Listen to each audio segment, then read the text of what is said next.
What if the solution to your biggest challenge as a musician isn't somewhere out there? In a new technique, a new teacher, a new method, but already inside you. Hidden in something you've already mastered, something you might not even think of as relevant. Because here's what I've learned after years as a musician and a coach. The resources you need are almost always already there. You just haven't recognized them yet. Let me give you two concrete examples. The football player and the Abitur. A colleague of mine played football at a serious level. Good team, regular training, real commitment. He also had his Abitur coming up. Final exams, high stakes, and like most students, he was tempted to do what everyone does. Cram hard in the last few days before the exam. But then he stopped and asked himself, how does football actually work? In football, you don't train intensely the 84 hours before a match. You can't. Your body couldn't recover. You'd perform worse, not better. Instead, you build fitness over weeks and months. You trust the preparation. You arrive at the match rested and sharp. So, he applied that to his studies. Regular spaced repetition over months. Lighter review in the final days. Result, a calm exam period and a strong final grade. He didn't learn a new study technique. He transferred something he already understood from football to learning. The table tennis reset. In table tennis, elite players have a between-point ritual. They bounce the ball, turn away from table, take one breath, come back. It looks small, but neurologically it's significant. They deliberately closing one moment and opening a fresh one, preventing the last point from bleeding into the next. Now think about musician between songs. That moment exists too. A few seconds of silence. Most musicians either rush into the next piece or drift into their own anxiety. But if you've ever played a sport, any sport, with a reset ritual, you already know to use that moment. You just haven't transferred it to the stage yet. When musicians struggle with performance anxiety, with creative blocks, with the pressure to deliver, the instinct is to look forward. What do I need to learn? What am I missing? What should I do differently? That's a very human reaction, but it's often the wrong question, because it assumes the problem is a gap, something absent, something you don't have yet. But in my coaching work with musicians, I've found something differently almost every time. The person already has the skill they need. They just learned it in a different context, and they haven't made the connection yet. The connection, that transfer, is what this video is about. Here's something you might recognize. You're standing in the wings before a gig. Heart racing, palms sweaty, and somewhere in the back of your mind a voice says, "You can't do this." But wait, haven't you done something like this before? Maybe you gave a presentation at school, or you performed in a theater play. You were nervous then too, and you got through it. In fact, you probably even found a way to be present, to connect with the people watching.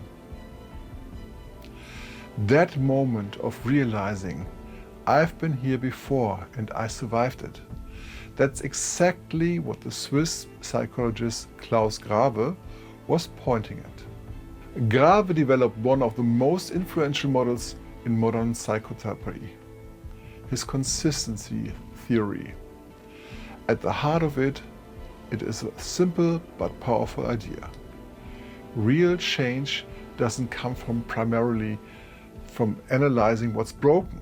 It comes from activating what's already working.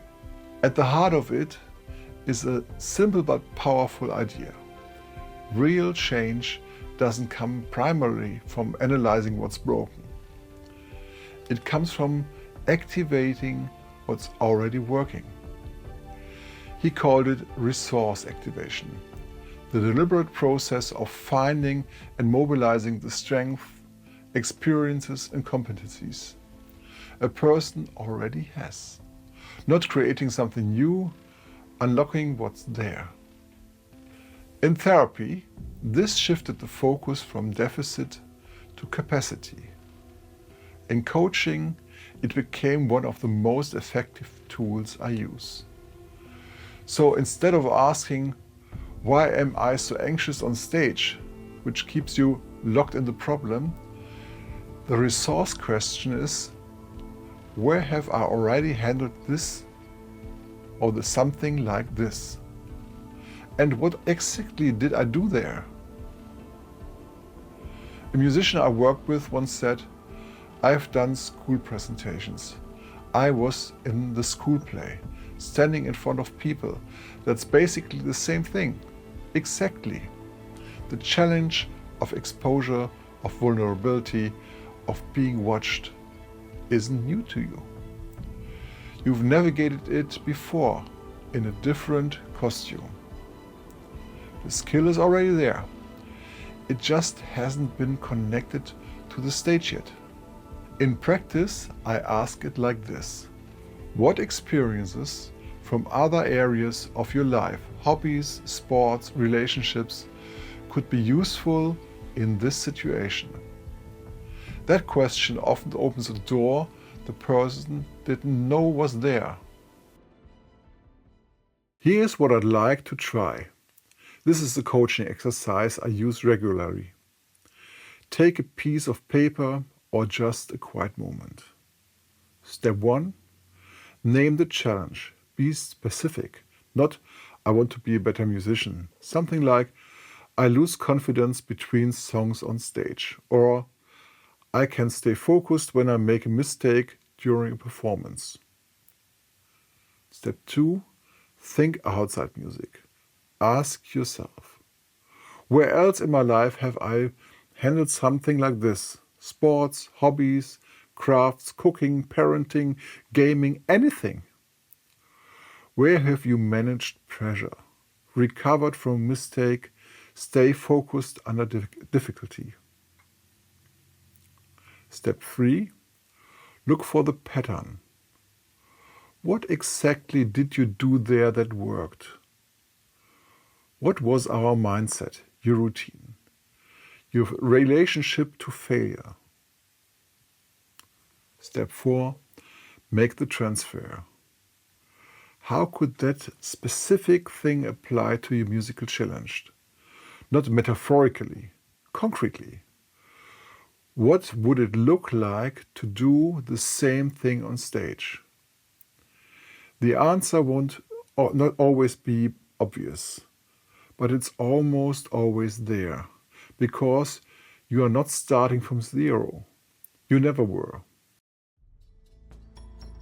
Grawe's insight was radical in its simplicity.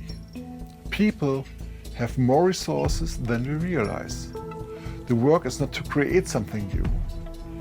It's to see what's already there and bring it to where it's needed. As a musician, you've lived a whole life before you walked on that stage. You learn things, survive things, master things, in all kinds of contexts. That is your material. The question is just, which part of what you already know is exactly what you need right now? If you want to go deeper in this kind of work, I wrote a free ebook. Recognize and change your limiting beliefs as a musician. It includes reflection and exercises that work directly with the resources and beliefs you already carry.